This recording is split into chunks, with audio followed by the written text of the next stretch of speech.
이제 봄이 오는 때가 시작되었고 사순절도 시작되었고 또 배부름 명절을 며칠 앞둔 2월 셋째 주 귀한 예배에 오신 여러분과 유튜브로 보시는 모든 성도님들을 축복하고 환영합니다.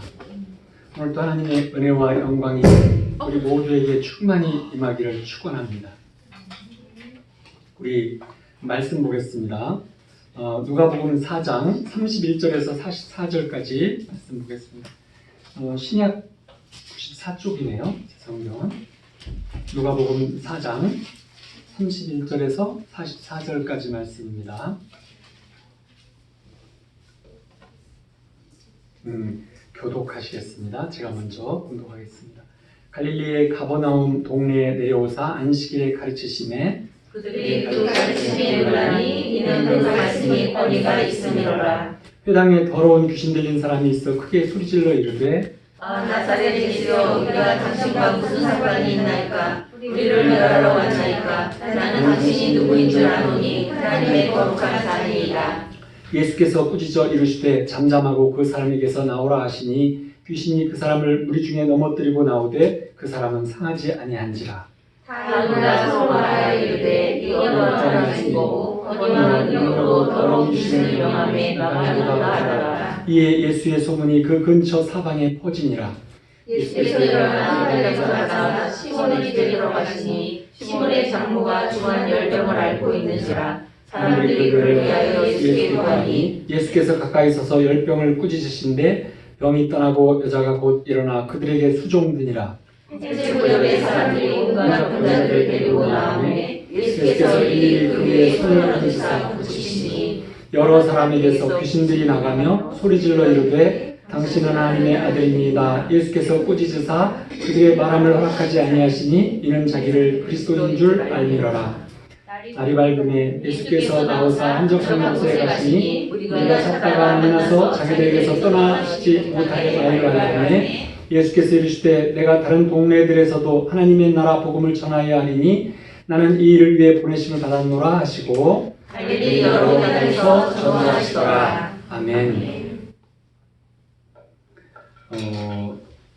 이제 예수님께서 이제 사역을 시작하시는 그런 부분에 대한 말씀이시고 또 예수님이 안식일을 어떻게 지내셨는지 한번 살펴보면서 은혜의 시간이 되시기를 바라겠습니다. 이 오늘 본문은 예수님이 나사렛에서 가버나움으로 들어오시는 것에서부터 시작을 하죠. 그래서 31절에 보면 갈릴리의 가버나움 동네에 내려오사 안식일에 가르치심에 요 전 내용에 보면 예수님이 고향 나사렛에서 배척당하시고 쫓겨나시는 대목이 나와요. 예수님의 마음은 고향 나사렛에서 사역을 시작하고 싶어 하셨어요. 그래서 회당에서 이사야서에서 예언한 말씀이 오늘 여기에 응했다 이렇게 말씀을 하시자 사람들이 수군거리면서 저 사람이 목수 요셉의 아들 아니야? 그러면서 수군수군 하는 거예요. 그 뜻을 예수님은 알아차렸죠. 왜냐하면 예수님은 하나님의 뜻을 말씀하셨고 나사렛 고향 동네 사람들은 하나님 나라에 관심이 없고 눈에 보이는 이 땅의 현실을 자꾸 말하는 거예요. 그러니까 하늘과 땅의 차이가 있는 것이죠. 그래서 선지자가 고향에서 환영받지 못한다라는 말처럼 예수님은 그래서 이제 많은 사람들이 있었지만 엘리야가 만나준 사람은 지난 시간에 했던 어디죠? 저희 서로 지역이 다르지만 거기에 어떤 여인과 또 문둥병 환자가 많았지만 한센시병이 많았지만 오직 나은 사람은 나만 장군 한 사람뿐이다. 이렇게 말씀하시면서 고향 동네 여기에서는 그런 일이 없을 것이다. 이렇게 말씀을 하시는 거예요. 그러자 사람들이 아주 그냥 예수님을 이렇게 혼내줄 생각을 갖고 계셨었어요. 그래서 그쪽에서 이제 이렇게 떠나서 나오시는 거예요. 고향에서 이렇게 하기가 힘든 일들이 여러 가지가 있어요. 사자를 든 사람들도 고향에서 이렇게 개원하려면 이웃이 되고 베풀고 섬겨야만 하는 거예요. 성경을 읽다 보면 매우 이상한 사람들도 많이 나오고 충격적인 일들도 많아요. 그렇지만 모두가 다 진실이에요. 고향 사람들에게서 이제 내쫓김을 당했다 그러면 보통 사람 같으면 굉장히 좀 우울해하고 좌절할 텐데 예수님은 아무렇지도 않게 고향을 떠나서 그 옆에 가버나움으로 가셔서 사역을 하세요. 예수님은 기름 부음이 늘 넘치셔서 영혼의 충만함이 있으셨기 때문에 몸과 마음, 즉 육의 감정은 늘 이렇게 다스리고 사셨다는 것이죠. 예수님은 자존감이 충만하셨고 자존심은 다 내려놓으셨기 때문에 그럴 수 있었어요. 보통 사람들은 자존감은 낮고 자존심은 높아가지고 절대 그렇게 하기 어려워요. 근데 잘못한 것이 없이 거절당하거나 쫓겨나도 억울해하거나 좌절하거나 수치스러워하거나 원망하지 않아야 돼요. 그런 경우가 되면 어떤 사람들은 가는 세월 하기도 하고 저 다리 어쩌고 저쩌고 노래하기도 하고 날 버린 님은 신이도 못 가서 발병 난다고 하고 이런 원망의 노래들을 많이 하잖아요. 믿음이 신실한 사람들에게도 거절당하는 삶의 장벽은 있을 수 있어요. 근데 하나님께서 만드신 인생의 길은 한쪽 문이 막히면 다른 문을 열어주시는 것이죠. 그래서 우리가 살면서 보면 태어나 봤더니 정상적인 가정이 아니기도 하고 원치 않는 이별이 있기도 하고 잘못된 만남이 있기도 하고 왕따나 편애를 당하기도 해요. 그래서 삶을 살면서 내가 열심히 노를 저어도 바람이 반대로 불기도 하고 요셉 같은 경우는 폭풍처럼 폭포를 만나서 엉뚱한 곳으로 이렇게 데려가기도 하죠. 우리 삶을 살면서 어떤 사람이 어디를 가든 무엇을 하든 다 잘되고 승승장구만 할 수가 있나요? 그럴 수는 없어요.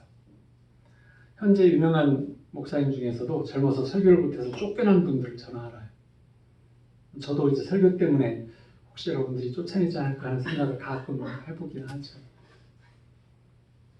또 어떤 목사님은 당회장 신임 투표를 하는데 거의 다가 찬성을 했는데 0.5%가 반대를 했대요. 그래서 그 4명이 누군가 하고 그날 밤 잠을 못 잤다 그래요.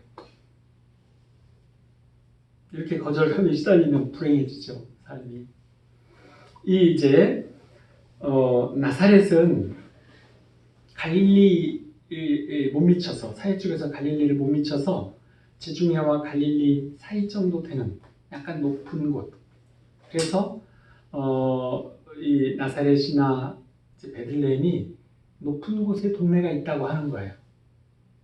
좀 이렇게 높아요. 이렇게 지중해도 내려가고 갈릴리도 이렇게 내려가는 그런 위쪽에 있는 도시였고, 근데 이제 이 갈릴리는 나사렛은 교통이 발달하지 않았어요. 그리고 예수님의 고향은 그 중심 도로에서도 좀 떨어져 있기 때문에 별로 크지도 못했고, 그런데 이 가버나움이라고 하는 곳은 이제 갈릴리 위쪽에 낮은 그런 곳인데 교통이 발달했어요. 거점 도시이기도 하고 행정 도시이기도 해요. 그래서 여기서 무슨 일이 생기면 주변으로 이렇게 소문이 퍼지기가 쉬워요.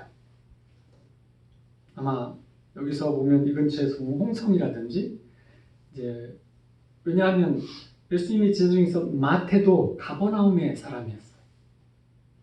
그러니까 이제 거기에는 세리가 있었다고 하면 세무 행정을 할 수 있는 중심 도시였다는 거예요. 그리고 이제 나사렛이 공주라면 대전 정도 되지 않나 싶은. 하여튼 이 가버나움이라는 동네는 가버와 나움은 이제 나훔이라는 옛날 이제 구약에 선지자가 있었고 이 나움의 동네라는 뜻이에요. 가르파나움 요즘 지역 이름은. 그런데 이제 이 가버나움이 예수님의 제2의 고향이라고 말할 수 있어요. 예수님이 사역이 시작도 하셨고 거기서 제일 많이 하셨어요. 갈릴리 호수 주변에서 제일 많이 하셨는데 여기가 한 40km 정도 떨어진 곳이에요. 여기 홍성거리. 보통 40km 정도가 적절하게 이렇게 도시가 배치되는 거리 정도 돼요.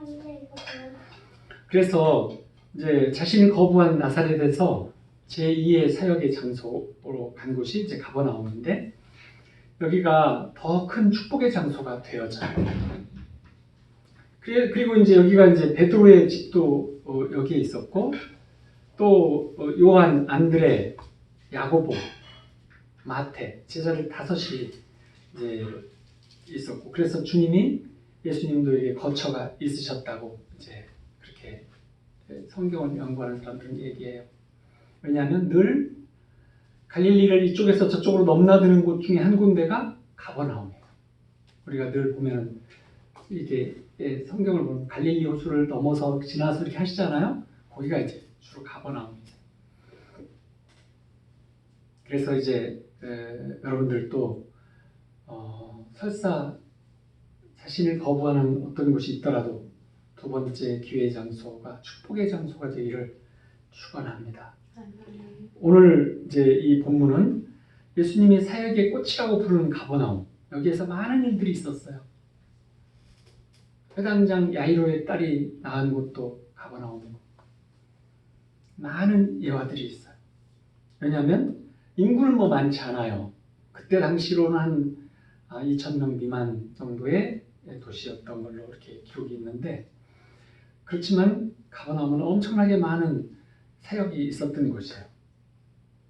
예수님은 이제 보통 어디를 가시든지 안식일 날 회당에 들어가 말씀을 가르치심으로써 사역을 시작을 하시죠. 성경을 읽으면 어디나 가서 보면 그렇죠? 안식일 날 회당에 가서 말씀을 가르쳐. 그런데 구약 성경 말씀을 가르치셨죠. 신약은 아직 써진 때가 아니니까. 그래서 이제 주로 이제 이사야서, 모세오경, 이제 신명기 이런 말씀을 주로 하신 것으로 짐작이 돼요.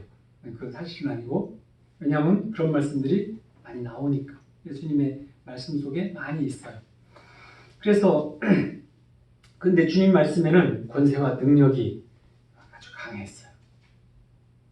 32절에 보면 그들이 가르치심에 놀라니 이는 그 말씀이 권위가 있었습니다.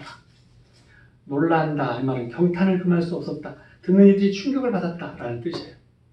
예수님 말씀과 기적의 핵심은 뭐예요? 기름 부으심. 하나님의 마음과 능력이 그 안에 항상 함께 하셨기 때문에 예수님이 공생의 사역을 이렇게 보면 말씀이 없는 기적을 주시진 않으셨어요. 항상 말씀과 어떤 사역이 함께 하셨어요. 그래서 교회에도 예배와 또 여러 가지 프로그램들이 있다고 하더라도 그 핵심은 항상 말씀이 중심이 되고 또 성령이 중심이 되어야 해요. 우리 미라클에서도 말씀의 강해와 또 제자훈련, 성령의 임재를 추구해 왔잖아요. 우리의 삶과 믿음의 원천이 말씀과 성령의 능력이 되도록 훈련한 거예요. 그래서 하나님께 온전히 맡기고 말씀을 가까이 하시며 성령이 충만하시는 올 한 해가 되시기를 축원합니다. 예수님께서 영적인 권위가 있는 말씀을 하시니까 듣고 평탄을 금치 못하고 있었어요. 그때도 지금이나 마찬가지로 성경을 가르치는 사람들이 많이 있었지만 영적 권위를 가지고 성경을 가르치는 사람은 드물었어요. 예수님 말씀 속에 또 그 예수님의 능력이 어찌 그렇게 강할 수 있냐면 항상 주님 안에는 하나님이 함께 계셨기 때문에 요한복음 14장 10절에 보면 내가 아버지 안에 거하고 아버지는 내 안에 계신 것을 네가 믿지 아니하느냐. 내가 너희에게 이르는 말은 스스로 하는 것이 아니라 아버지께서 내 안에 계셔서 그의 일을 하시는 것이라. 늘 예수님은 이렇게 겸손하게 아버지를 표현하는, 아버지를 드러내는, 아버지의 일을 하는 그런 아들의 또 사람으로서 하시는 그런 일들을 하셨어요. 성령이 임재 가운데 거하게 되면 주님이 직접 말씀하시는 것을 듣게 돼요. 그래서 하나님과 늘 접속이 되어 있는 사람의 말은 또 설교는 권위와 능력이 있게 되는 거죠. 저도 그래서 예수님의 마음을 우리 말씀 안에서 매주 전할 수 있게 되기를 늘 기도해요. 저를 위해서도 기도해 주시기 바랍니다. 성령 안에서 말씀을 전하면 쉽게 말해도 큰 권위가 있고 능력이 있게 되기 때문에 여러분들이 가정 예배를 인도할지라도 경건의 능력이 담긴 메시지가 흘러나오기를 축원드립니다. 예수님 말씀을 전하고 있는데 갑자기 저 뒤에서 귀신 들린 자가 벌떡 일어났어요. 우리는 예배 중에 아이가 울거나 핸드폰 벨소리만 크게 울려도 놀라잖아요. 그런데 이제 미양아리랑이 나오거나 한오백년이 나오거나 90세에 날오라 하거든 뭐 이런 게 흘러나오면 더 놀라잖아요. 귀신 들린 사람이 음악의 소리를 치면서 쓰러지니까 얼마나 놀랐겠어요. 이 귀신 들린 사람, 귀신 들림도 이렇게 여러 단계가 있어요. 그래서 신경질환하고 귀신 들림은 달라요. 뭐 예수님은 어떤 질병이나 모든 질병, 귀신 들린 모든 사람을 모두를 고쳐주셨기 때문에 그거를 아시고 계셨지만 나누진 않으셨죠. 그렇지만 귀신 들린 사람은 예수님의 말씀이 선포되면 귀신의 말을 해요. 그리고 성령이 임하면 귀신의 말들을 하는 거예요. 근데 이제 꼭 귀신이 들려있다라고만 말할 수 없는 것이 또 어둠의 세력이 내재된 사람도 있어요. 우리 안에서 감정과 마음의 완전한 회개가 아직 마음의 회개가 다 이루어지지 않아서 감정의 회개가 다 이루어지지 않아서 그 안에 미움, 원망, 분노가 늘 표현되는 사람. 영적으로 보면 어두운 세력이 아직 남아있는, 어쩌면 약간 죄의 습관도 남아있는 사람들이라고 볼 수 있어요. 그런 분들이 말씀을 들으면서 깨닫고 어둠의 세력들이 끊어지기를 축원합니다. 근데 이제 귀신 들린 사람은 말씀이 선포되면 처음에는 견디지만 어느 시점에 가면 견디지 못하고 영의 실체를 드러내게 돼요. 그래서 이런 영적 전쟁은 예고 없이 언제 어디서 터질지 모르는 거죠. 예수님은 늘 기름 부심이 충만하셨기 때문에 항상 준비가 넘치셨죠. 그런데 이 귀신들은 예수님이 누구신지를 정확히 알았어요. 어떻게 알았을까요? 귀신같이 알고 있었어요. 34절에 보면 이 나사렛 예수여 우리가 당신과 무슨 상관이 있나이까? 우리를 멸하러 왔나이까? 나는 당신이 누구인 줄 아노니 하나님의 거룩한 자니이다. 귀신이 말하기를 우리가 무슨 상관이 있나이까? 당신은 하나님의 거룩한 자입니다. 이게 이제 귀신이 자기가 묻고 자기가 대답하는 그런 것을 문법에서 뭐라고 그래요? 폐쇄형 질문. 자기가 묻고 자기가 대답하는. 어떻게 보면 예수님에 대한 귀신의 고백이 바리새인이나 종교 지도자 당시에 그런 사람들보다도 더 나았어요. 정확하게 예수님을 아셨으니까.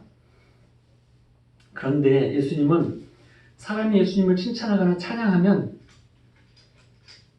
잘하였도다. 또 이렇게 기특하다고 말씀을 해주셨지만 귀신들이 예수님을 찬양하든 칭찬하든 입 다물고 조용히 하라고 상대하지 않으시고 꾸짖으세요. 35절에 보면 예수께서 꾸짖어 이르시되 잠잠하고 그 사람에게서 나오라 하시니 주님은 귀신에게 잠잠해라 조용히 하고 그 사람에게서 나오라 이렇게 꾸짖으세요. 왜 그럴까요? 귀신은 귀신의 말을 하기 때문에. 믿는 자들이 이렇게 축사를 할 때도 너 죽일 거야. 난 너의 할아버지야. 뭐 고조 할아버지 이렇게 말하기도 하는데 두려워하지 말 것은 그렇게 말하는 것 자체가 귀신의 하는 신날 까먹는 소리일 뿐이에요. 종이로 만든 사자처럼 큰 소리만 치고 예수 이름 앞에 쫓겨나가는 존재들이거든요. 근데 그들의 말을 가치 있게 들을 가치가 없는 거예요. 쉽게 말하면 거짓되고 속이고 멸망시키기 위해서 하는 말일 뿐이니까 다 거짓말인 거죠. 41절에 보면 여러 사람에게서 귀신들이 나가며 소리질러 이르되 당신은 하나님의 아들이니이다. 예수께서 꾸짖으사 그들의 말함을 허락하지 아니하시니 이는 자기를 그리스도인 줄 알미라. 왜냐하면 귀신의 고백은 두려움에 가득 차서 하는 그런 어떤 고백이지 진정한 찬양의 고백은 절대 아닌 거예요. 그런 거죠. 6.25 전쟁 당시에 우리 보령 지역에서도 전투들이 있었는데 웅천 저 고개 올라가는 데 있잖아요. 웅천 넘어가는 고개에 경찰들 이렇게 묘지도 있고 한데 이제 거기에 전투가 가장 컸다 그래요. 근데 그렇게 클 때 이제 B-29기라고 하는 비행기가 있어요. B-29기 당시에 이제 그걸 이제 쌕쌕이라고 불렀어요. 대천중학교 한자로 된 모자나 이런 데도 있는 그 뭐죠? 마크? 중자 이렇게 이쁘게 이렇게 해서 잘 보면 그 비행기가 생겼는데 그 쌕쌕이 비행기를 그대로 모형화한 거라고 해요. 대천중학교 이렇게 중자 한자로 써진 그 중자가 비행기같이 생겼어. 근데 이제 그러면 이제 전쟁을 하다 말고 야 B-29 떴다, 쌕쌕이 떴다 이렇게 말하면 양쪽 중에서 다 말은 하지만 인민군들은 이제 죽었구나 이런 고백이고 우리 국군들은 이제 살았다 이런 기쁨의 함성인 거죠. 양쪽에서 똑같이 말하더라도 같은 고백 같지만 전혀 그 고백은 다른 마음속에서 나오는 거고 파급 효과도 달라요. 귀신 고백은 나는 이제 죽었다, 나는 끝났다 이런 거고 그래서 이 귀신들은 예수님의 사명, 예수님의 능력에 대해서 정확히 알고 있어요. 우리는 성탄절 때 성탄의 잔치를 하지만 귀신의 입장에서는 죽음의 잔치가 이기고 있는 것과 같은 거죠. 요한일서 3장 8절에 보면 죄를 짓는 자는 마귀에게 속하나니 마귀는 처음부터 범죄함이라. 하나님의 아들이 나타나신 것은 마귀의 일을 멸하려 하심이라. 그러니까 베들레헴 구유에 아기 예수님이 태어나셨을 때 왜 헤롯이 수많은 병사들을 보내가지고 그 동네 아이들을 다 죽이라고 명했을까요? 주님이 탄생하심으로 마귀의 운명이 끝나는 거기 때문에 마귀가 헤롯을 자신의 하수인으로 사용한 것이에요. 예수님이 탄생하시는 것, 그것은 귀신 마귀의 입장에서는 이제 마귀의 세상이 끝나는 그런 절망적인 그런 순간이 되는 거니까. 악한 영 마귀가 예수님을 보고 하나님의 아들이라고 고백한다고 해서 그것은 어두운 어떤 그 군대의 비명인 것이지 마귀가 그 고백을 함으로써 하나님을 믿겠다 이런 고백은 절대 아닌 거예요. 그래서 마귀와는 뭐 많은 대화를 하거나 인정해주거나 그 말을 뭐 고지고대로 들어주거나 또는 상담해주거나 그럴 필요가 없는 거예요. 봄꽃나무에 꽃이 피기 시작하면 이제 추운 겨울의 권세는 떠나가는 것이고 봄의 권세는 오는 거잖아요. 그래서 예수님은 귀신과 소통하는 대화를 하거나 상담해 주시지 않았어요. 오로지 꾸짖고 내쫓으셨어요. 그래서 여러분들도 만약에 어떤 분들을 기도해 주거나 어떤 것을 할 때 이제 어둠의 권세가 있다고 하면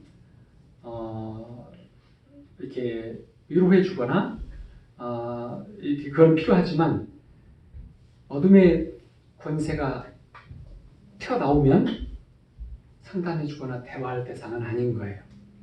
그걸 어떻게 할 수 있냐? 우리가 누구를 기도해 줄 때는 먼저 항상 성령님께 맡기고 성령님께 여쭙고 그래서 하늘의 지혜를 받아서 기도해 줘야만 하는 것이죠. 예수님의 이름으로 기도하고 선포하면 성령이 그곳에 함께 임하시기 때문에 능력으로 임해 주시기 때문에 억압하고 있던 어둠의 영들은 순식간에 떠나가는 것이에요. 예수님의 이름이 선포되는 곳에는 어둠이 떠나가고 성령의 능력이 이렇게 임하시는 거죠. 주님의 영광이 나타나시고 죽음의 세력에서 우리를 살리는 영이 우리를 이렇게 덮어주시죠. 빛이 임하면 어둠의 권세가 즉시 내쫓겨 나가는 것과 같아요. 하늘과 땅의 권세를 다 가진 그분이 모든 어둠의 영들을 깨부수시고 구원하는 능력이 넘치시죠. 그래서 이것이 예수님의 사역이고 예수님의 존재 자체가 어둠의 권세를 이기는 빛된 존재시죠. 회당에서 나온 예수님이 열병에 걸려 누운 어떤 늙은 여인의 집으로 이제 가세요. 그게 누구네 집이었죠? 예수님이 가버나움에 가서 사역을 처음 시작하는 치유의 수혜자가 누구냐면 수제자들은 베드로의 장모이세요. 그러면 누가 예수님을 베드로의 집으로 데려갔을까요? 예수님이 알아서 가셨을까요? 베드로와 친했던 사람들이 베드로 집의 사정을 잘 알고 예수님을 모시고 간 거죠. 38절에 보면 예수께서 일어나 회당에서 나가사 시몬의 집에 들어가시니 시몬의 장모가 중한 10병을 앓고 있는지라 사람들이 그를 위하여 예수께 구하니, 그러니까 사람들이 그를 위하여 예수께 구하니, 그 말이 무슨 말이냐면 사람들이 베드로를 위해서 예수님께 구해서 그쪽으로 함께 모시고 갔다, 그런 뜻이에요. 마가복음에는 예수님을 이제 베드로의 집으로 데려간 사람이 마가와 요한이라고 말하고 있어요.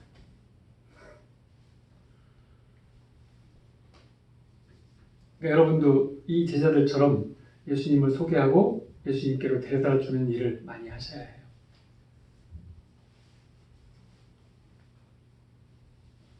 근데 이제 시각장애자가 시각장애자에게 길을 인도하면 둘 다 구덩이에 빠진다고 하는 것처럼 우리가 우리 자신의 능력으로 누군가를 이렇게 하는, 사람을 고치고 사람을 변화시키려고 하는 것은 몹시 힘들어요. 학생들로 보면 공부 못하는 사람이 또 공부 못하는 사람을 가르치면 시험 잘 못 보는 것과 거의 같을 거예요. 39절에 보면 예수께서 가까이 서서 열병을 꾸짖으신데, 예수께서 가까이 서셔서 치유하셨다고 말씀을 하셨어요. 가까이. 예수님과는 가까이 갈수록 좋은 것이죠. 예수님 고통받는 이들이 가장 가까이 가셔서 그들을 위로하시고 불쌍히 여기시고 사랑을 표현해 주시죠. 오늘 또 고통과 고난 중에 있는 분들이 있다면 예수님께 가까이 나아가셔야 합니다. 하늘과 땅의 권세를 다 가지신 영광의 주님이 아픈 이에 가까이 임하시면, 다가가시면 예수님 그걸 늘 원하시면서 그렇게 되면 문제가 떠나고 고통이 떠나고 귀신이 떠나는 것이에요. 그 나이든 여인은 열병으로 너무 힘들어했는데 주님이 순식간에 치유를 해주시는 거예요. 그래서 우리를 늘 가까이 하시기를 기뻐하시는 주님은 절망 가운데 있는 사람에게 소망을 주시기를 기뻐하세요. 우리에게도 주님이 늘 가까이 오셔서 늘 함께 해주시면 문제가 끝나고 질병이 끝나고 능력과 권세와 영광이 함께 하시기를, 우리 모두에게 함께 하시기를 축원합니다. 39절에 보면 병이 떠나고 여자가 곧 일어나 그들에게 수종드니라. 교회에서도 보면 누가 헌신을 많이 해요? 은혜를 체험한 분들이 감사와 기쁨으로 많이 해요. 은혜가 충만한 교회에서는 나서서 봉사와 헌신이 이렇게 늘 있게 돼요. 은혜가 없으면 기쁨이 없고 헌신과 봉사도 없는 것이죠. 은혜를 받으면 바로 그 다음부터 자신을 주님께 드리고 순종의 사역을 시작을 해요. 그래서 여러분들도 늘 성령이 충만하셔서, 은혜가 충만하셔서 봉사와 헌신의 기쁨을 늘 누리시기를 축원합니다. 예수님은 아픈 사람들 가까이 가셔서 손을 얹어서 고쳐주셨어요. 모든 아픈 이들을 손을 잡아주셨고 머리에 손을 얹으셨고 일일이 고쳐주셨어요.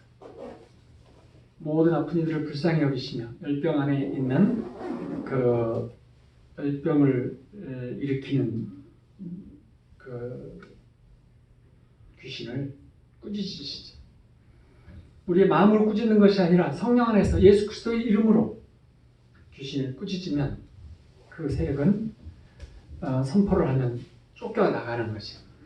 40절에 보면 해질 무렵에 사람들이 온갖 병자들을 데리고 나오매 예수께서 일일이 그 위에 손을 얹어서 고치시니, 온갖 병자들과 다양한 질병들이 많지만 모든 아픔과 고통과 질병의 답은 예수님이시죠. 근데 이날이 지금 안식일이에요. 그래서 해가 질 무렵, 해가 지면은 안식일이 어떻게 돼요? 끝나죠. 안식일의 시작은 언제부터 시작하죠? 그 전날 해가 지면서 시작해요. 그래서 샛별이 뜨면 시작해요. 샛별이 뜨는 시간이 안식일의 시작이고 그 다음 해가 지는 시간이면 끝나요. 그래서 지금 안식일에 해가 질 무렵쯤 되니까 이제 안식일이 끝나가니까 예수님을 기다렸던 많은 사람들이 다 이제 나오는 거예요. 이 안식일은 하나님을 섬기는 날이면서도 예수님께서는 안식일이 사람을 위해 있는 거라고 말씀을 하셨죠.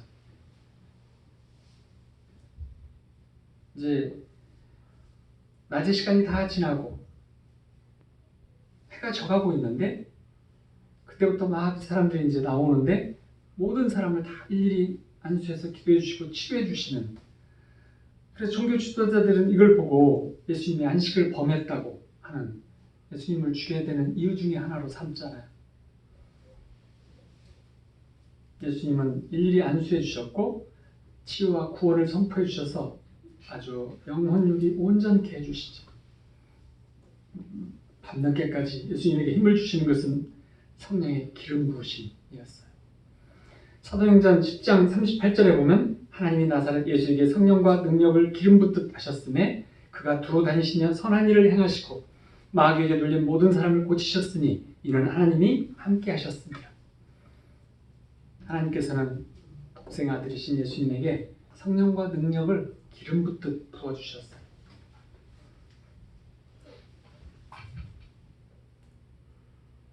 우리가 삶에 지치고 또는 사역에 지치고 힘든 것은 피로 때문이 아니라 스트레스 때문이 아니라 성령이 떨어지기 때문에, 성령이 약해지기 때문에, 기름 부음이 떨어지기 때문인 거예요. 기름 부음을 많이 받으면, 기름을 부으면 불이 계속 타겠죠. 그런 사람들은 피로가 별로 없어요. 예수님보다 더 많은 사역을 한 사람이 혹시 있을까요?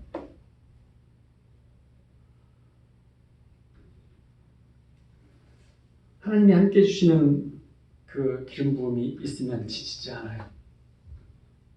지금 같은 힘든 세상 속에서 또 그렇지만 성령의 시대에 저와 여러분에게도 성령의 능력을 기름 부어 주시기를, 날마다 기름 부어 주시기를 축원합니다. 42절에 보면 날이 밝음에 예수께서 나오사 한적한 곳에 가시니 무리가 찾다가 만나서 자기들에게 떠나시지 못하게 만류하려 하매. 그런데 이제 늦게까지 일일이 안수하시며 이게 사역을 해주시고 불쌍히 여기시고 온전케 해주셨는데 새벽 시간이 됐을 때 예수님은 또 한적한 곳으로 왜 가셨을까요? 우리가 다 아는 바죠. 예수님은 새벽마다 하나님 아버지와 가장 친밀한 교제를 하셨어요. 기도를 하셨어요. 예수님은 인간의 육체를 입고 계셨기 때문에 삶의 우선순위를 잘 알고 그걸 지키신 분이세요. 육신을 가진 우리는 우선순위를 잘 지켜야 돼요. 가장 중요한 것을 가장 먼저 하는 것. 시간 관리도 가장 좋은 시간을 많이 활용하는 것. 그것이 뭐냐면 예수님이 하셨던 것처럼 아침 시간, 새벽 시간에 일찍 일어나서 가장 귀한 것을 하는 것이에요. 최고의 집중력이 있는 시간, 능력이 가장 많은 시간, 이 새벽 아침 시간에 예수님은 오직 하나님과 소통하셨던 분이죠. 보통 낮 시간에 비해서 새벽 시간이 3배에서 5배 이상, 10배까지도 능력이, 집중력이 높아진다고요. 뇌과학자들이 하는 말이에요. 우리가 새벽에 주로 하는 묵상, 또 이것을 이제 뇌 측면에서 명상과 비교해서 설명을 한번 해본다면 먼저 명상은 명상하잖아요. 명상, 이완요법 명상. 이거는 이제 요가를 해서 몸을 이완을 시켜요. 그리고 우리의 감정 중추인 편도체와 기억 중추인 해마, 뇌 가운데 들어있어요. 그러니까 이제 이 편도체와 해마는 감정과 기억을 서로 조절하는 뇌 기관이에요. 중심부쯤에 들어있어요. 근데 여기가 이제 우리가 감정이 막 흥분하고 나쁜 기억들이 많이 있으면 편도체와 해마가 충혈이 돼가지고 늘 흥분해 있어요. 그러면 대뇌가 가운데가 충혈돼가지고 밀고 있으니까 대뇌가 압박을 많이 받죠. 혈관들이 압력을 많이 받게 되잖아요. 왜냐하면 피가 뇌 밑에서부터 가운데를 뚫고 들어와서 뇌 가로 퍼져나가는 혈관 구조를 가지고 있기 때문에 가운데 중심에서 충혈이 되면 대뇌는 일을 못하는 거예요. 그러니까 우리가 감정적으로 눌려 있거나 감정이 극하게 있으면 정상적인 사고 판단을 못하는 거죠. 대뇌가 하는 일을 못하는 거예요. 무슨 말인지 지금 이해되셨죠? 뇌 가운데인 해마와 편도체가 흥분해 있으면 대뇌는 일을 할 기회가 없는 거예요. 피를 다 거기다 써버리고 또 압력을 주고 있으니까. 그러니까 명상은 이제 그 편도체와 해마를 싸고 있는 것이 이제 대뇌인데 이 대뇌를 활성화시켜 가지고 편도체와 해마를 흥분을 가라앉히게 하는 작용을 하는 것이 명상이에요. 대뇌 피질이 더 많이 생각하는 상상력, 생각을 대뇌 피질이 많이 해요. 그리고 대뇌 피질 중에서도 가장 앞부분을 전전두엽이라고 그래요. 일본 과학자들이 붙여놓은 이름이에요. 대뇌 전두엽의 더 앞부분, 전전두엽이라고 불러요. 근데 이 전전두엽은 우리의 호흡과 우리의 오감, 지금 현재 나의 모든 감각을 그거를 다스리고 거기에 영향을 받는 곳이 전전두엽이라고 해요. 그러니까 대뇌는 속으로 갈수록 내면에 있을수록 겉에 있을수록 있는 기관들이 속에 있는 기관들을 통제할 능력이 더 커져요. 물론 편도체와 해마가 흥분해서 대뇌를 활동 못하도록도 영향을 주지만 반대로 대뇌 훈련을 많이 해서 대뇌 피질에 훈련을 많이 해서 내부를 고요하고 달래고 잔잔한 물같이 이렇게 다스리는 고요함을 유지하게도 할 수 있어요. 그것이 뇌의 신비로운 일인데, 그래서 이제 모든 생각이나 감정이나 기억들을 다 내려놓고 현재 호흡이나 오감에 집중하고 있으면, 숨 쉬는 것에 집중하고 감각에 집중하고 그렇게 하고 있으면 대뇌 피질과 전전두엽이 강화가 되어져 가면서 뇌가 건강해지고 그러면서 내면을 깊이 성찰하고 스트레스에도 강해져요. 그것이 명상하는 사람들이 하는 방법. 우리는 명상을 하지 말라는 게 아니에요. 근데 묵상은 그거랑 좀 달라서 이제 회개와 보혈의 은혜, 예수님의 보혈의 십자가의 은혜와 회개를 통해서 편도체와 해마의 충혈을, 긴장을 이완시켜요. 제가 너무 지금 뇌만 갖고 말하니까 쉽게 말하는 거예요. 그래서 예수님에 대해서 너무 가볍게 표현한 것 같은 것은 용서를 하시고요. 이해를 하시라고 하는 말이니까. 그래서 그거를 회개하고 보혈의 은혜를, 내가 죽었습니다. 그럼으로써 감정과 기억의 모든 것들을, 그래서 해마와 편도체의 충혈을 쭉 가라앉히고 임재음악을 듣거나 방언을 통해서 대뇌 피질이나 전전두엽을 활성화해요. 방언을 하면 대뇌 피질이나 전전두엽이 활성화돼요. 왜냐하면 우리가 말하는 것이, 뇌는 우리가 말하는 것에 가장 큰 영향을 받아요. 말하는 것이 뇌를 거의 다 다스려요. 아시죠? 그거는? 네, 그런데 그러니까 방언을 하는 것이 말을 하고 있잖아요. 무슨 말인지 우리는 알 수 없는 하늘의 말을 하잖아요. 그러면 대뇌 전전두엽이 활성화되면서 뇌 전체를 다 활성화시키면서 다스려요. 그런데 그렇게 함으로써 비전을 보기도 하고 이렇게 하지만 하나님의 음성을 기다리는 일을 보면 측두엽까지 활성화가 되는 거예요. 하나님의 음성을 듣는 건 측두엽에서 들어요. 그러니까 다르게 말하면 우리가 하는 묵상은 임재는 성령께서 함께 하시는 걸 임재라고 하는데 그 임재는 우리의 뇌가 전전두엽, 대뇌피질과 전두엽과 측두엽 이 모든 뇌의 겉부분이 활성화되어져 가지고 내부의 편도체나 해마를 아주 쉽게 아주 편안하게 이완시키고 처리해 나가는 긴장을 풀어버리는 그리고 다스리는 그런 역할을 하게 해주셨어요.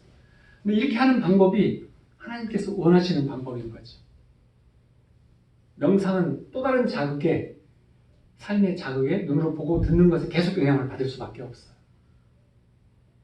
왜냐하면 현재 지금 나의 감각에 모든 것을 다 늘 유지할 수가 없기 때문이죠.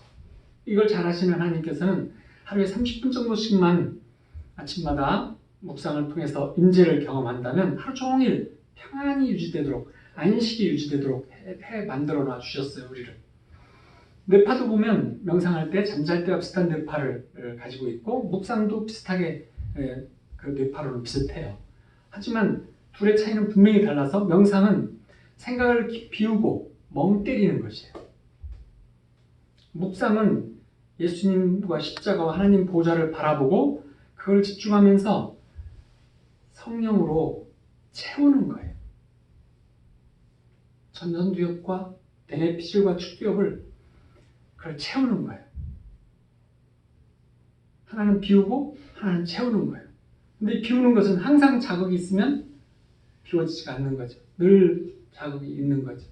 여러분 하늘에 마음이 하늘 같다면 마음이 구름 같기도 하다면 구름이 한 점도 없는 하늘을 본 적이 있어요? 1년에 얼마 동안이나 한 점 구름 없는 때가 있어요?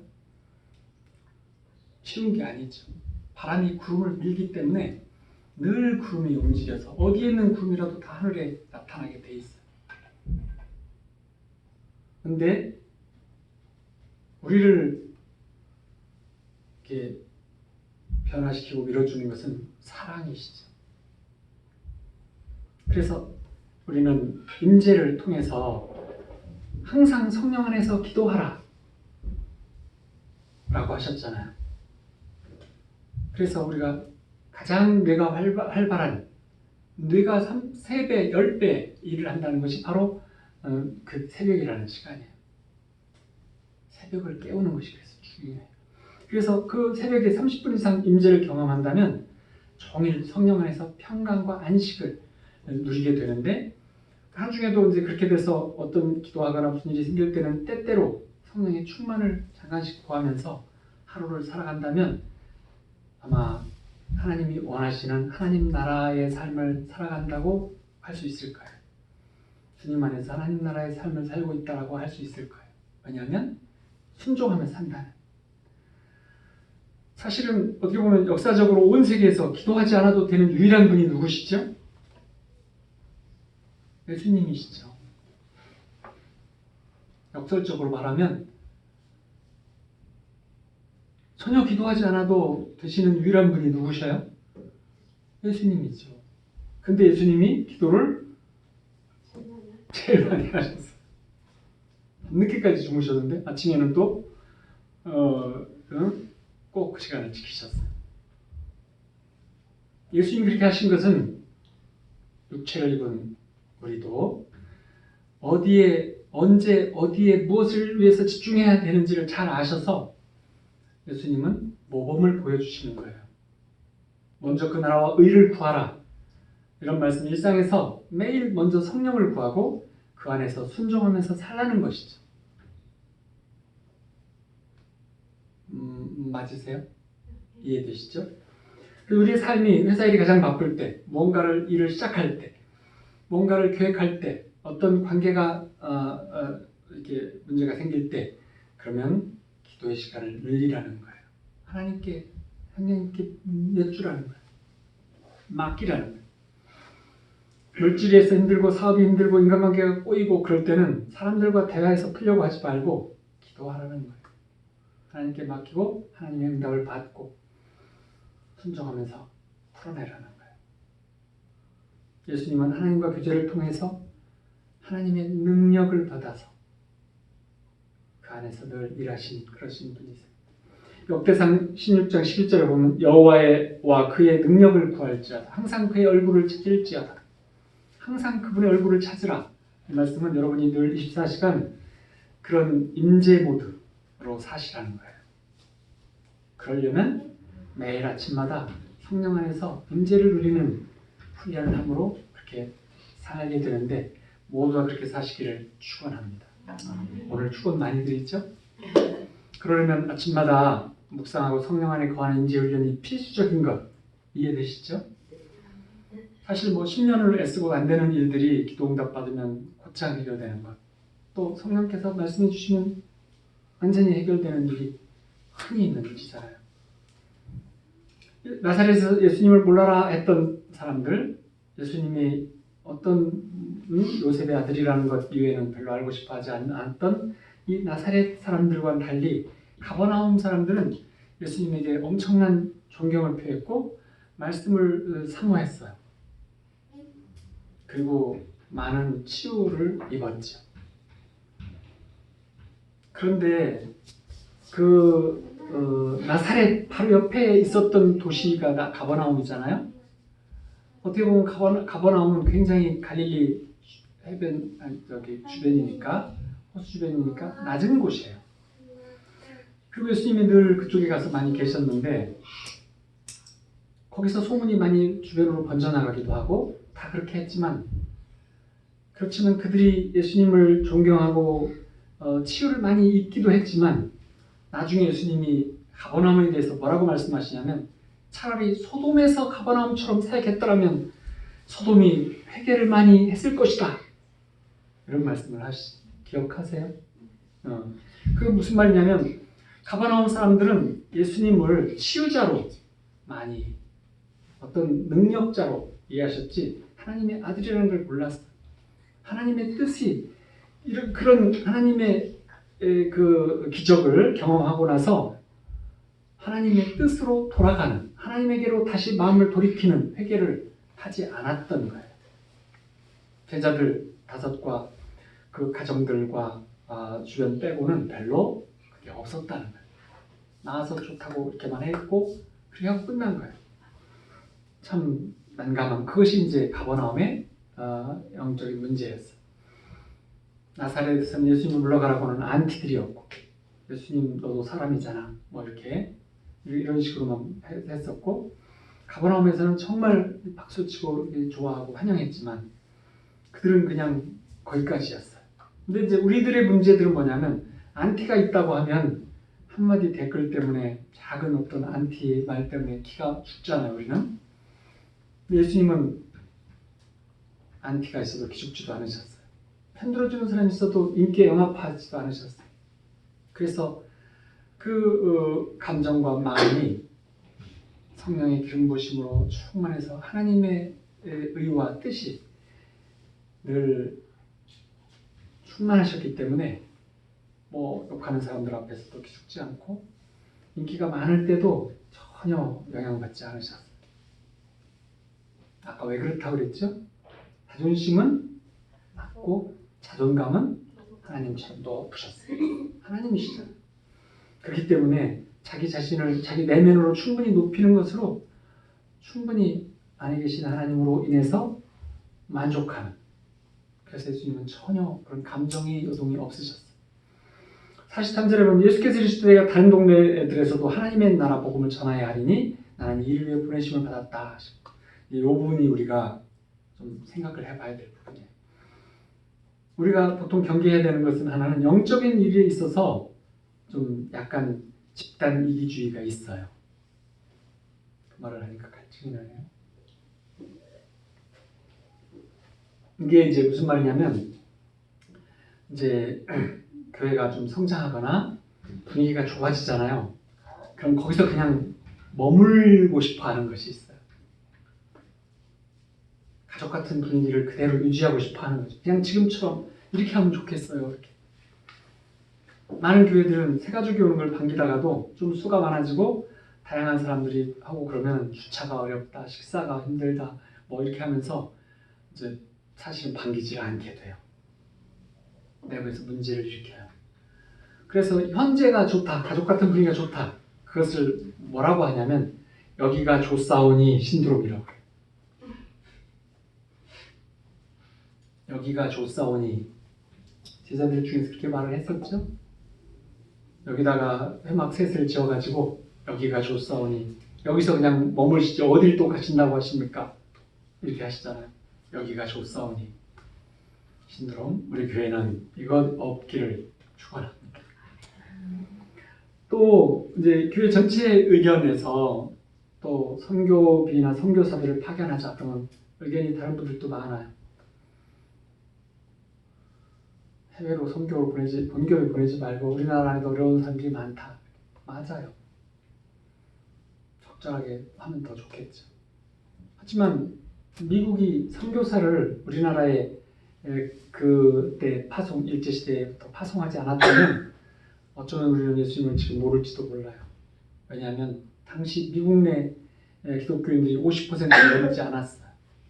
그런데도 많은 선교사들을 중국, 한국 이렇게 파견했어요. 일본은 많이 파견하지 않았어요. 일본은 침략을 당하지 않은 나라이기 때문에 그 인간의 그 교만함, 그들이 갖고 있는 그 다신주의, 그 다양한 귀신들을 섬기는 수많은 귀신을 섬기는 그것을 그리고 왕권을 전혀 왕권이 강해가지고 하나님을 찬양하는 하나님만을 찬양하는 신은 하나님밖에 없다 하는 그런 종교를 왕은 인정할 수가 없는 거죠. 땅을 지배하는 신은 나다. 이렇게 하는 것이 왕권이니까. 그래서 일본은 많이 들어가지 않았어요. 변화도 잘 없고. 하나님께서 기뻐하시는 것이 왜 회개인지를 알게 하는 대목이에요. 일본을 비난하고 싶은 생각은 없어요. 하지만 왜 그렇게 할까? 아침에 묵상하는데 이 부분을 어떻게 설명하면 좋을까? 그런데 아주 좋은 예는 아닌데 그런 생각이 자꾸 들더라고요. 개를 개로 표현해서 좀 이상하긴 하지만 쉽게 이해하라고 늑대와 개가 있다고 하면 사람들이 뭐를 더 친밀하게 여겨요? 늑대는 어때요? 늑대는 무섭잖아요. 늑대를 닮기만 한 남자들도 무섭잖아요. 근데 이 늑대하고 개의 차이는 뭐예요? 우리 사람의 입장에서 보면 개와 늑대의 차이는 뭘까요? 야생이고 길들여지는 것. 하나는 충성심이 인간에 대한 충성심을 가지고 있고 하나는 충성심이 없고, 그렇죠? 야생에서는 적이지 충성심이 안 있잖아요. 충성심이 있고 또 인간과 친밀함을 원하고 친밀함을 원하지 않는 야생, 이것이 이제 큰 문제잖아요. 하지만 지금 지구상에서 보면 늑대들이 얼마나 있어요?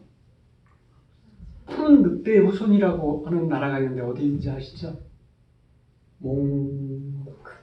몽골이 푸른 늑대의 후손들이라고 스스로들을 말해요. 하지만 지금 늑대들이 전 세계에 멸종 위기죠. 개는 어때요? 넘치죠. 왜 넘쳐요? 친밀하니까. 개는 사람에게 충성을 가지고 있고, 그러니까 쉽게 말하면 늑대와 개의 차이가 그야말로 비교는 조금 이상하지만 왕족을 가지고 침략을 당하지 않아서 한 번도 변화가 없었던 일본인의 그 이기적인 그 다신주의를 내놓지 못하는, 그러니까 회개라고 하는 것이 쉽게 말하면 개들은 인간에 대해서 회개하는 종류라면 늑대들은 회개하지 못하는 사람들과 같아요. 회개라는 건 굉장히 그래서 중요해요. 지금 설명이 좀 이상한데 어쨌든 쉽게 설명한다고 해도 굉장히 어렵게 설명했어요. 근데 이제 예수님은 우리의 주님이라기보다는 우리의 주님이기도 하면서 온 나라의 주님이고 열방의 주님이에요. 이웃으로 흘려보내는 것을 전도로 하고 물 건너 흘려보내는 것을 선교라고 하잖아요. 근데 예수님 복음을 이렇게 흘려보내는, 근데 이제 영적 이기주의가 있어가지고 이 전도와 선교를 끊으면 우리가 축복의 종착역이 되고 마는 거죠. 그래서 대척교일 때는 이제 나누지 못하면 교인이 많아져도 나누지 못하는 것은 여전히 가게 돼요. 그래서 대척교일 때부터 나누는 훈련이 굉장히 중요해요. 또 여기가 조사원이 신드롬이 깨지는 것이 중요해요. 그래서 은혜를 독점하지 마시고 흘려보내는 삶을 사시기를 축원합니다. 오늘은 계속 축원해요. 예수님은 가버나움에서 사역하시는 24시간 안식일의 하루는 정말 바쁘게 사셨죠? 밤늦게까지. 그리고 막 아침에 또 이렇게. 예수님은 삶이 사역이셨고 삶이 헌신이셨어요. 그리고 그런 우선순위는 분명하셨어요. 삶의 철학이 분명하셨고 세상을 향한 하나님의 마음을, 하나님을 드러내 보여주시기를 원하셨죠. 그래서 요한복음 9장 4절에 보면 때가 아직 낮이면 나를 보내신 이의 일을 우리가 해야 하리라. 밤이 오리니 그때는 아무도 일할 수 없느니라. 무슨 말씀이시냐면 우리가 하나님 일을 할 수 있는 때가 있다는 거예요. 어떤 선수가 이제 구기 종목에서 보면 선수들이 시합을 뛰게 해주는 사람이 감독이잖아요. 그리고 시합을 잘 뛰는 것을 보고 그 선수를 계속 써주고 주축으로 내세워 주잖아요. 그러면 자주 시합을 뛰는 선수는 그 선수 입장에서는 그때가 낮은 거죠. 근데 어떤 선수는 감독이 나가서 뛰어라 할 때는 가서 최선을 다하면 뛰고는 들어와서 또 혼자 있을 때는 땀 흘리고 연습을 열심히 하는 뭐 그런 사람. 우리 학교 다닐 때도 공부를 열심히 하는데 성적이 안 오르는 사람처럼 감독이 볼 때는 그 선수가 어떤 선수예요? 네? 덜 떨어진. 뭐 어떤 선수예요? 뭐라고 해야 돼요? 한마디로 말하면 마음에 안 드는 선수죠. 뭘 모르는 선수라고 해야 되나? 멍청한 선수라고 해야 되나? 주님이 다시 오실 날이 멀지 않기 때문에 우리가 낯이라고 하는 것, 낯동안이라고 안다면 가능하면 저도 찔리지만 빈둥거리면 안 될 것 같아요. 그래서 우리가 지금까지 살아왔던 나태함을 이제 내려놓고 이제부터는 깨서 주님처럼 열심히 사는 삶을 회복하시기를 축원합니다. 그래서 훈련받는 일, 사역하는 인재훈련, 봉사, 선교 이런 일들, 낮 동안에 하나님 나라 일들에 열심을 내시기를 축원드립니다. 그래서 우리가 매일 승리하면 우리도 살고 우리 주변도 살고 교회와 지역, 나라도 살고 그러는 것이 열방도 사는 거예요. 그래서 우리가 하나님 일을 사역하는 일, 그것이 무슨 엄청난 일을 하는 것이 아니라 나 자신을 아침마다 하나님께 드리고 하나님 안에서 기쁨과 안식과 평강을 누리는 일, 하나님 안에서 사랑을 받고 불쌍히 여김을 받고 하나님 안에 안겨있는 시간들, 이것이 결국은 우리가 이 땅을 살아가면서 이웃을 위해서 나를 내놓고 드릴 수 있는, 하나님께서 받은 것을 흘려서 내보낼 수 있는, 흘려나가게 할 수 있는 그런 능력이 되어지고 힘이 되어지기 때문에 우리가 아침에 인재훈련하는 일, 또 순종하면서 그 일들을 또 행하는 일, 이것들이 하나님 나라의 일들이고 주님 앞에 갈 때까지 주님과 함께 예수님처럼 밀도 있는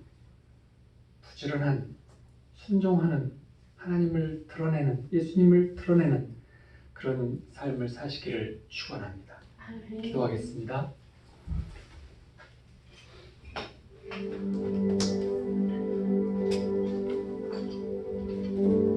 늘 함께 해주시는 사랑하는 아버지 하나님, 한없는 사랑과 크신 은혜에 감사를 드립니다.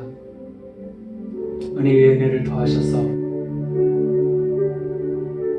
아버지뿐 아니라 예수님과 성령님을 저에게 보내주신 아버지의 크신 사랑에 감사를 드립니다. 이 시간 아버지의 놀라운 역사로 저희와 함께하여 주시기 원합니다. 저희와 늘 함께 하시기를 원하시는 성령님, 오늘 우리의 삶을 변화시켜 주시옵소서.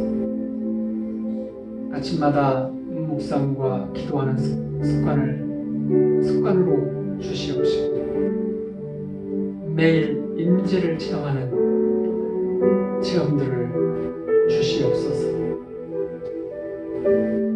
예수님의 일상의 하루들은 정말 귀하고 멋있는 하루이시고 우리에게도 이런 은혜 안에서 성령 안에서 순종하며 살기를 원합니다. 사람을 살리고 악한 영들을 쫓아내며 은혜와 축복의 시간들로 살기를 원합니다. 우리 인생들에게도 그런 삶을 살기 원하고 진실로 그러한 충만한 일상이 우리의 일상이 되기를 원합니다. 우리의 메말랐던 인생들도 만나주셔서 축복해 주셨사오니 풍성한 은혜로 우리의 삶을 이끌어 주옵소서. 우리를 향한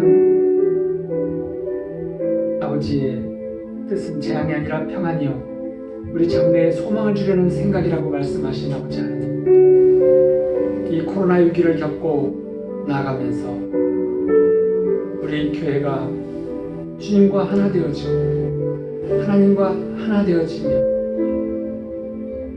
그를 통해서 아버지의 나라가 이 땅에 세워질 것을 믿습니다.